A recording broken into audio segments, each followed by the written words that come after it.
Subscribe to our channel and press the bell icon to never miss any update from RAU'S IAS Study Circle.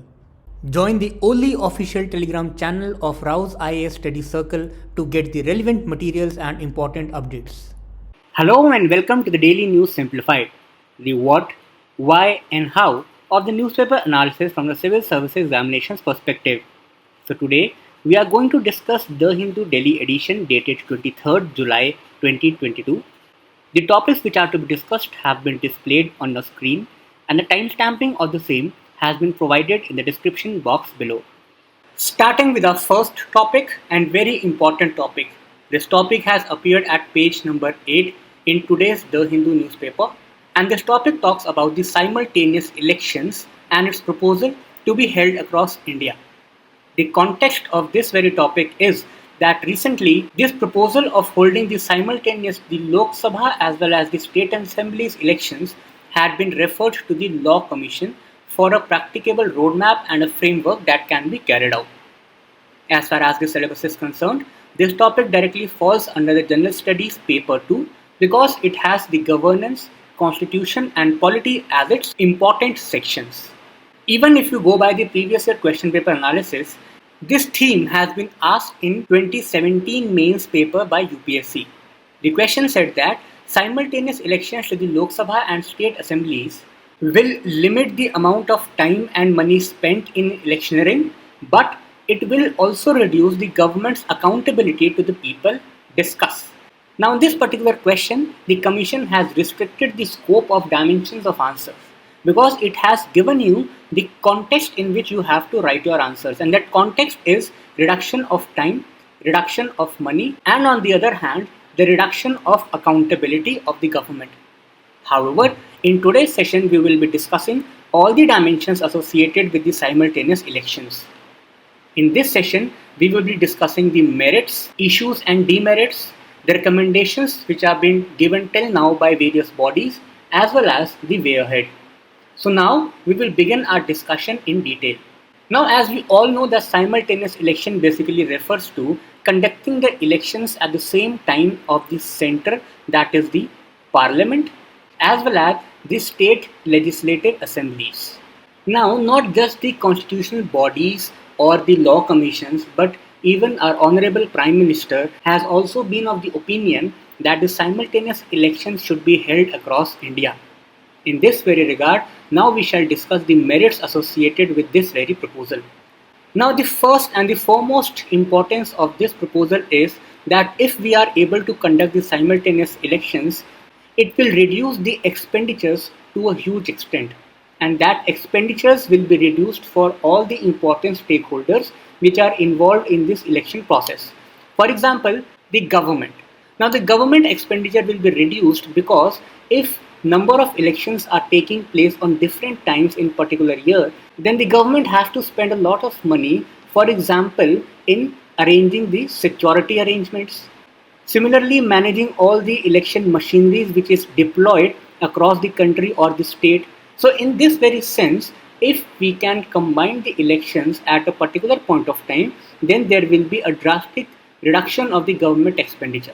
Similarly, the expenditures of the political parties will also be reduced because as the number of elections increases, the money which is spent by political parties in its campaign also increases, and that is why if at same time the elections are being conducted, then the expenditure of these political parties will be reduced. Similarly, the expenditure of the candidates which are standing in the elections will also reduce. That it will give the scope for the political parties to think for the long-term development agendas. Now, because the political parties on almost every year are in election campaign mode, so that is why they just focus on their short-term objective, that is to win the election. And hence, if we can give them adequate peace time, that is the time in which they are not into the election mode, then they can really think about the long-term developmental agendas for our regions, for our countries. The third important aspect is the less imposition of the model code of conduct. Now we all know that once the model code of conduct is into operation, no new schemes can be launched, and it also impacts the execution of the ongoing schemes. Further, whenever the MCC is in place, the workload of the election commission also increases. And that is why if the number of elections, the frequency of elections can be reduced, then there will be lesser imposition of the model code of conduct. The next point is the reduction. The next point is related to the potential reduction of the corruption and the black money. Because it is the harsh reality of our country that in almost all the elections there is a huge transaction which goes in cash, there is a huge amount of black money which is involved. Several candidates resort to such malpractices in order to win their elections. And unfortunately, the political parties also field only those candidates who have high chances of their winnability. In this scenario, if we can reduce the frequency of our elections, then it is expected that this black money or this corruption related works can also be reduced. The next thing is related to the reduced public life disruption. Whenever there are elections, and as we have discussed, there is a model code of conduct into operations, several schemes do not take place, the execution of several schemes gets delayed, and the public life is also disrupted. Similarly, during the election campaigns, for example, the school teachers and the college teachers are also used for the election work, and that is where the studies of the students get suffer. Teachers are not able to focus on their core areas of work, that is teaching, and hence it also leads to disruption in the life of the students. And the last thing is related to the harmony and unity of our country. Again, unfortunately, we all witness in almost every election there are speeches which are aimed to instigate the communal feelings, and that is why in almost every election or the time preceding to that election we witness several communal riots. And that is why obviously if we can reduce the frequency, that is the number of elections, then there are better chances that such activities will not take place or will reduce in numbers. So these are the broader merits which favor the opinion that the simultaneous elections across the countries must be held. But then there are certain issues also. There are certain demerits and concerns related to the simultaneous election. Now we will discuss those aspects. The first and the foremost argument which is given against the simultaneous election is that the true spirit of federalism will not be respected. Because when the general elections as well as the state elections will be held simultaneously, it is expected that it will change the mindset of the voters. For example, when the voters are to vote for the general elections, they generally tend to take the national issues into account. Similarly, when the voters are to vote for their state assemblies, then they take the regional issues into account, and that is how the spirit of federalism gets strengthened. But when the simultaneous elections will be taking place, then it is expected that the national issues will override the regional issues, and this goes against the spirit of federalism, because at that particular point of time the voters' mindset might be dominated by the national issues. Now come to the second aspect. Even if we agree that, for example, today we start the simultaneous elections, now what is the guarantee that the state assembly or the Lok Sabha will be able to complete its 5-year tenure? Because even if today the simultaneous elections are started, and if we say that these elections will be taking place in a synchronized manner in the coming years, then that is based on one particular assumption, that is the tenure of the Lok Sabha as well as several legislative assemblies is going to over at the same time, because only then we will be conducting the elections at that particular time. But what is the guarantee that state assemblies, and that to all the state assemblies and even the Lok Sabha, will carry out their tenure? For example, if the no confidence motion is passed in the Lok Sabha, or let's say that state legislative assembly is dissolved, then what will happen? Again, the timeline, the cycle of the elections will get disturbed. Now comes to the third aspect, that is related to the practicability. Now presently we know that there are different time schedules which are there with each legislative assembly. For example, in this year there will be certain states whose legislative assembly's tenure will be getting over. Then in the next year there will be other states whose tenure will be getting over. So first of all, to begin with this simultaneous election, we must have to align the tenure of the states as well as legislative assembly. We need to align the tenure of the legislative assemblies as well as Lok Sabha. And for that, for few states, we must have to extend their tenure, and for the other states, we must have to cut short their tenure. And for this to happen, obviously we can expect that the states will not agree. The next aspect is related to the management of the elections. For example, even if we agree that simultaneous elections will take place across India for center as well as states, then at the same point of time we will have to deploy the entire security force of our country. The election is taking place in this particular region, then even if this particular region feels that they have lack of security force, then they can appeal to the government, and the security forces, for example the Central Armed Police Forces like CRPF, can come from different regions to support this particular area. But now let us imagine that elections are taking place across India. Then obviously the entire security force will be deployed, and which in turn can lead to the security threats as well as mismanagement of the elections. The last issue is related to the political consensus. Can we really think that all these states, northern India, southern India, northeastern India, all these states will come to a common platform and they can agree to these simultaneous elections? So to building this political consensus is itself a big challenge.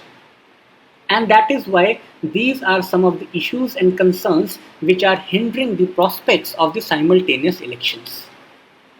Now let us see that what the certain specialized agencies have recommended in this regard. So in order to deal with that particular problem, that we have to align several states' tenure with the center, the 170th Law Commission recommended that for all those states who are going to finish their tenure within the span of 6 months after the tenure of Lok Sabha, elections in those states and Lok Sabha can be clubbed together. So this means, let us assume that on 1st August the tenure of the Lok Sabha is going to end. So the 170th Law Commission said that from these 6 months, that is up to the February of the next year, if during this period there is any state whose tenure is going to be over, then the elections of that particular states and the center can be clubbed together. And how can they club together? The Law Commission said that the Election Commission of India should be given power, and they should exercise their power in such a manner that the election of that particular legislative assembly will take place on the same date of the Lok Sabha elections. However, the results of the elections of the legislative assembly will be declared when their tenure will be getting over. So this means that the elections will be conducted at the same time, but then the results can be delayed for up to 6 months, so that we do not have to work to cut short the tenure of the states, and there is no requirement of the constitutional amendment. The second important backing came through the Standing Committee. The Standing Committee said that the Representation of People's Act 1951 empowers the Election Commission of India to do such a thing. That means we do not require any statutory amendment also. This particular act already gives the power to the Election Commission of India to conduct the elections before the tenure of the state legislative assembly gets over. The Standing Committee also said that there can be 2 phases of simultaneous elections. That is, one at the end term of the Lok Sabha. Some elections of the state can be combined when the tenure of the Lok Sabha is going to end. And then the elections of the other states can take place during the mid-term of the Lok Sabha. So in this particular scenario, out of all the 5 years, that is the tenure of these legislative bodies, we will be having 2 elections. The first election will be at the end of the Lok Sabha tenure, and the second elections will be at the mid-term of the Lok Sabha. So there will be 2-phase cycle of elections in India. And the third important backing came through the Niti Aayog's 3-year action agenda, which supported the arguments of the Standing Committee as well as recommendations of the 170th Law Commission. So this means that our think tanks, our law commissions and other bodies are of the opinion that there are some possible ways through which we can synchronize the elections of the legislative assemblies as well as Lok Sabha. In this very regard, now let us see that what can be a way ahead.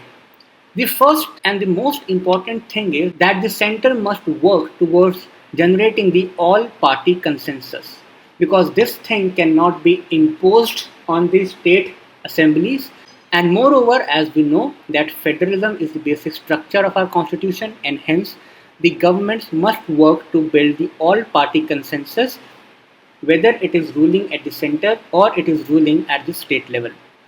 The second important thing which should be done is that Niti Aayog should be given the responsibility to draft for such amendments which it thinks that are necessary to have the synchronized elections.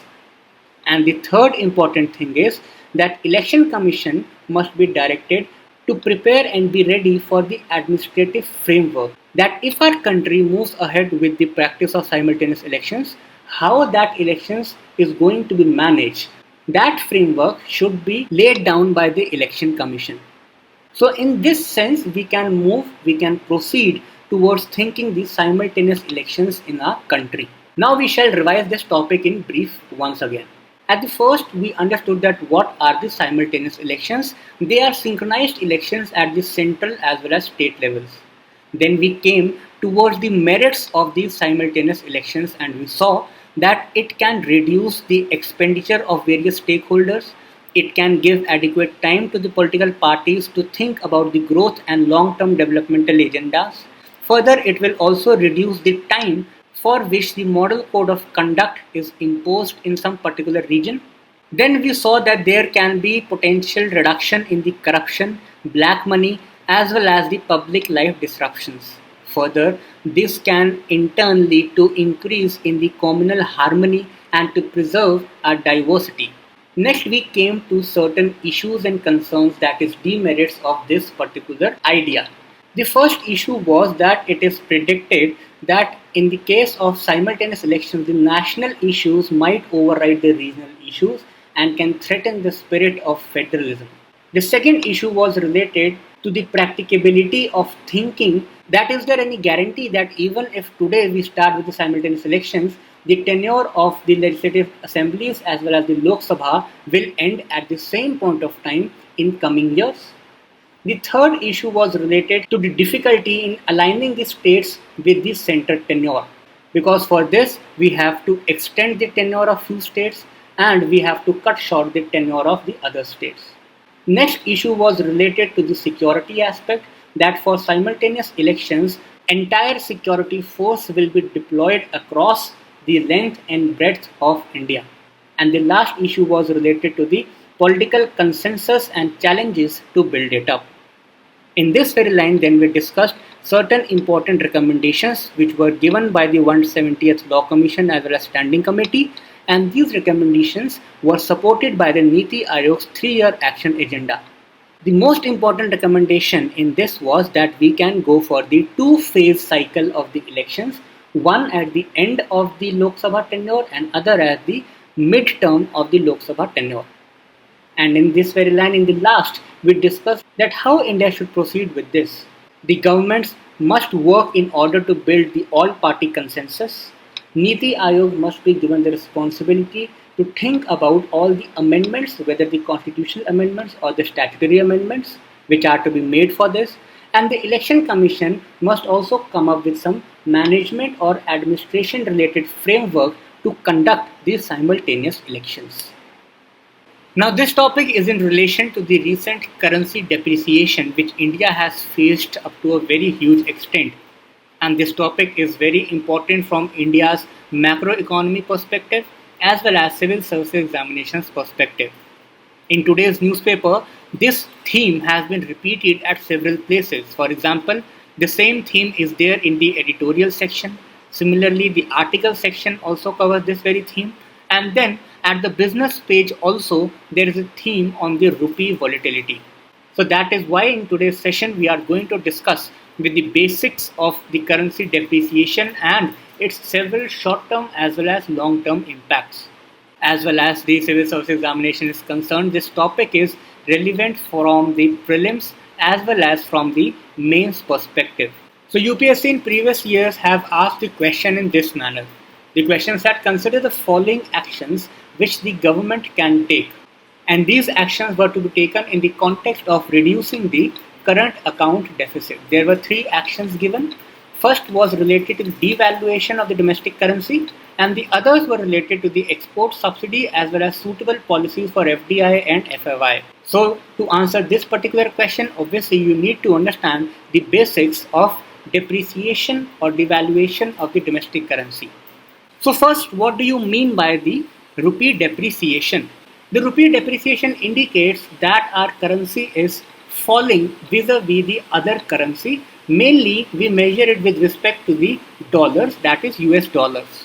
So for example, if earlier $1 was costing rupees 60, now if the $1 is costing rupees 70, this means that our currency has depreciated.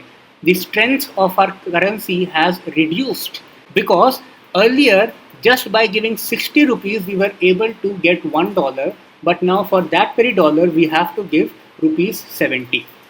So now the question arises that when does this happen?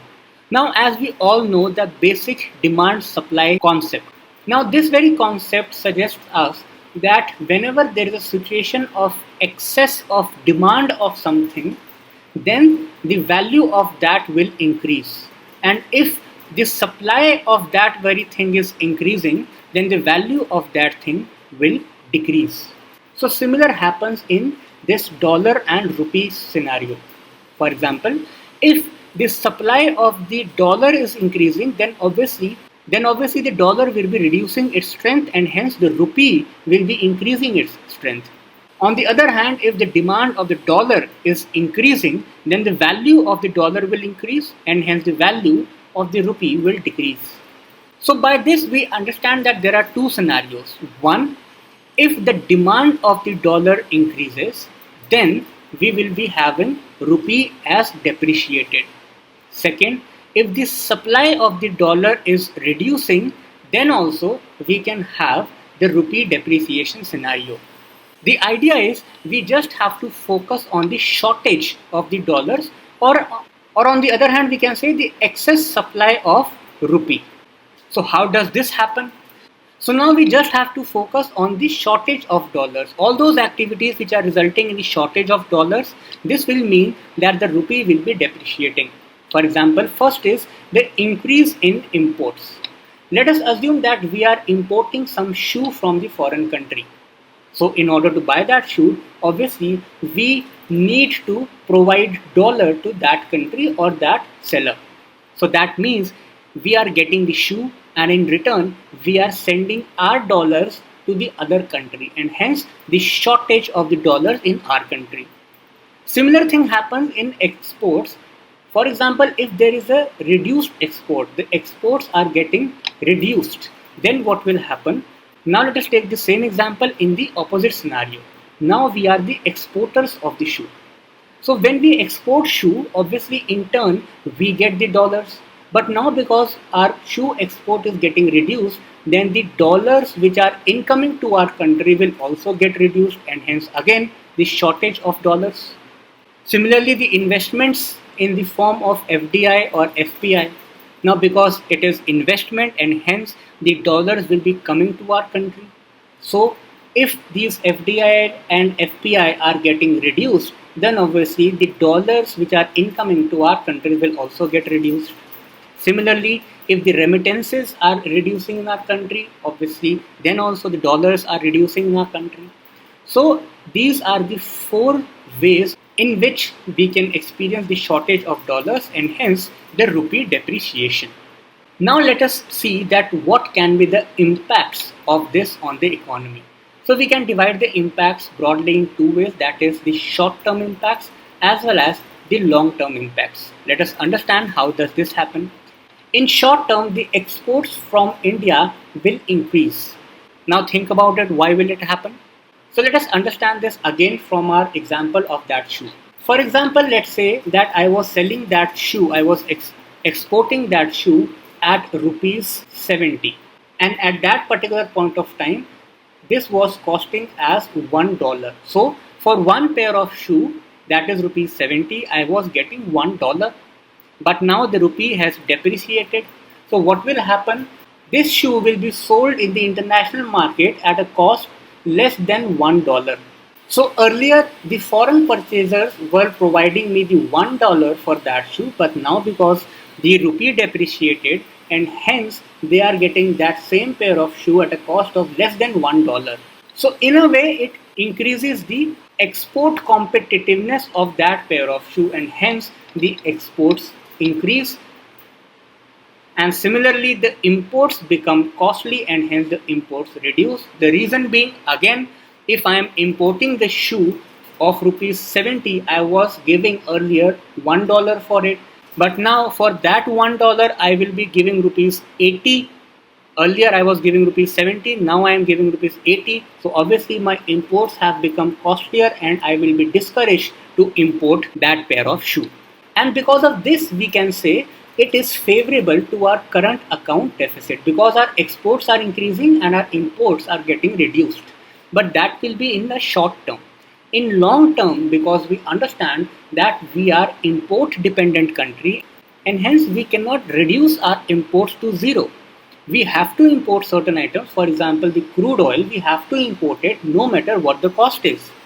So that is why, despite the fact that the imports are getting costlier, still we will be importing the items, and in the long run, therefore, because of the costlier imports, this factor will overcome this particular factor and hence our current account deficit will increase. In the rupee appreciation, all that scenario which has been discussed above will get reversed. Then in the rupee depreciation, there are other impacts as well. This impact we have discussed, that the balance of trade and account and its effect. Second impact is on the inflation rates. Now if we are importing costlier products, then obviously the inflation rates in our country will increase because the products are becoming costlier. According to RBI, it says that for every 5% depreciation of our currency, there is an effect of 15 basis points increase on inflation, right? Next comes the impact on the forex reserves. Now, in order to manage the demand and supply of dollar and rupees, and as we have said that in rupee depreciation, we are facing the shortage of dollars. So what will happen to manage to balance that curve? The RBI infuse the dollars into the market and hence the dollars with RBI will reduce, which in turn means that the forex reserves with the RBI will reduce. Next comes the impact on the external commercial borrowings. Now even this is negatively hampered because the cost of borrowing increases. Because again we are talking about the external commercial borrowings and our rupee has depreciated, so the cost of borrowing increases, and because of this the external commercial borrowing also get reduced because their costs is getting higher, right? So in this session we have discussed the basics, that what do we mean by rupee depreciation. Then there were certain ways through which this basically happens, and then in the last we have seen that what can be the short term or the long term impacts of this particular scenario. Again I am repeating, if the question comes on rupee appreciation, then all the things which we have discussed in the context of depreciation will get reversed. Now this topic is mainly relevant from the prelims examinations perspective because this topic is an opinionated article over the Aryan and Dravidian races. However, as far as the civil service examination is concerned, the things which we need to be aware about are there in today's sessions. This topic is mainly factual in nature and relates to the presence of various racial groups in India. So that is why in this context, we will look at certain races, their areas as well as their physical appearances. We will also dwell upon various theories and arguments which deal with the similarities or distinctions of the Aryans and the Dravidian races. So now let's begin this particular discussion. So the first race present in India is the Negritos. These Negritos are predominantly found in the areas of Kerala, Andaman and Nicobar Islands. And the physical appearance of the Negrito race is that they have black skin and flat nose. They have short height as well. The second important race present in India is the Proto-Austro race, also known as Proto-Australoid race. Their main area is the central India as well as the southern India, and the tribes which we generally hear about like Gonds, Bhils and Santhals, they are mainly of the Proto-Australoid origin. They have relatively straight hair and slightly larger lips. Then third is the Mongoloid race.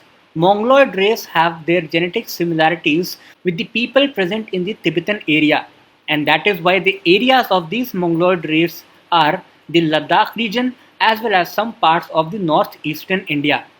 They have yellow skin, short height and half open eyes. The fourth one is the Nordic race, also known as Caucasoid race, and the people present in the northern India, especially the Indo-Gangetic Plains Valley, are mainly of the Nordic origin. The Aryans are believed to be of the Nordic races. And because of the presence of several races as well as linguistic and religious diversities, Indian society is an example of salad bowl diversity model, whereby each community on one hand has its separate identity, on the other hand they live in harmony with each other. In this line now we will discuss various Aryan invasion theories. Now the Aryan invasion theory was provided by Max Muller, and he said that Indo-Aryans have migrated into the India rather than invaded it. But then other historians came out with their counter arguments as well. Some of them agreed that the Aryans have come to India from foreign land, and some of them believed that Aryans are indigenous in nature. So few of them said that Indo-Aryan people as well as their languages originated within the Indian subcontinent, and that too in the Indus Valley. Other historians believe that there is no evidence of the warfare or the invasion, and the Aryan races have their linkages with the Harappan civilization. Similarly, the Bal Gangadhar Tilak believes that Aryans have migrated to India from the Arctic region, that is the North Pole, and then they migrated towards the northern parts of Europe as well as Asia. Similarly, Srinivas Iyengar believes in the indigenous nature of Aryan people. So till now, various historians and archaeologists are of the counter opinions whether the Aryans were indigenous to the Indian subcontinent or they migrated or invaded India from some foreign landmass. There are also conflicting opinions on the differences of the Aryans as well as Dravidian races. For example, the Dravidian language as well as the Sanskrit language. Which language is more older? Which language is the prime source of other languages? So there are conflicting opinions on this. However, from the prelims perspective, these facts are really important. The question can be asked in the form of match the columns, as well as it can also be asked related to these races which are present in India. Now this topic has appeared at page number 7 and is in relation to a specific community found in certain area of India. That group of community is known as Sarna, as they follow their own traditions which are known as Sarna traditions. And the region which we are talking about is the state of Jharkhand. Now let us first understand that what is the basic issue. As per the present census, there are only 6 religions which are notified in the census, and people have to identify their religion out of all those 6 religions. These religions are Hinduism, Islam, Christianity, Sikhism, Jainism and Buddhism. If someone feels so that he does not belong to any of these religions, then he has to take others as its option. So in the state of Jharkhand, this specific community is fighting for their religious rights, and they want the Sarna religion to be included in census. So now what is the prime basis as per those people why they consider themselves as different religion? So this is to be understood in this sense that Sarna tradition is based on the concept of the nature worship, and it is followed by tribals in several Indian states. However, the movement is most dominant in the state of Jharkhand. Now, in the state of Jharkhand, there are around 32 notified tribes. And out of these 32 tribes, there are 5 tribes, that is Santhal, Oraon, Munda, Ho, and Khariya. These 5 tribes are part of this Sarna traditions. Now, here an important thing which is to be taken care of is that 2 of the most dominant tribes in that particular area, that is Gonds and Bhils, they are not in the group of Sarna community. They are not there. Okay, so this can be a tricky question if asked in your prelims examination. So the important facts from this news article which we get is that in the census there are only 6 religions, and in the state of Jharkhand, out of 32 tribes, there are 5 tribes which form the group of Sarna traditions. And the specificity of this Sarna community or the Sarna tradition is the concept of nature worship. Gonds and Bhils are not the part of this group. So now is the time for the reference article. This article has appeared at page number 10 and is in relation to the electric vehicles. This article talks about that by 2050, the majority portion of the fleet on the road will be dominated by electric vehicles. The electric passenger vehicles could comprise 30% and 75% of the new vehicle sales in India by 2030 to 2050 respectively. In this very regard, we should be aware about all the dimensions of the electric vehicles in India, and those dimensions were covered by Jatin sir in his DNS dated June 1st, 2022. So you people are requested to go back to that DNS and learn all the important dimensions which was associated with the electric vehicles. Those who have already seen that DNS, I request them to revisit that DNS and revise that topic once again, as this topic is very important for your examination. So now is the time for the question of the day. The question from yesterday's DNS dated 22nd July is in front of you. The question said, consider the following pairs of globally important innovation indices and their publishing agencies. First was the Global Innovation Index, World Economic Forum. This pair is incorrect. Second was Global Competitiveness Report, WIPO. This pair is again incorrect. The third was International IP Index, Global Innovation Policy Center. This is correct pair. So because you have to find the correctly matched pairs, and hence C option, that is 3 only, becomes the correct answer. The question from today's DNS is, which of the following tribes are part of Sarna traditions in Jharkhand? Ho, Santhal or Munda? Options given are A, 1 and 2 only, B, 2 and 3 only, C, 1 and 3 only, or D, 1, 2 and 3. So that's all for today. All the very best and study hard.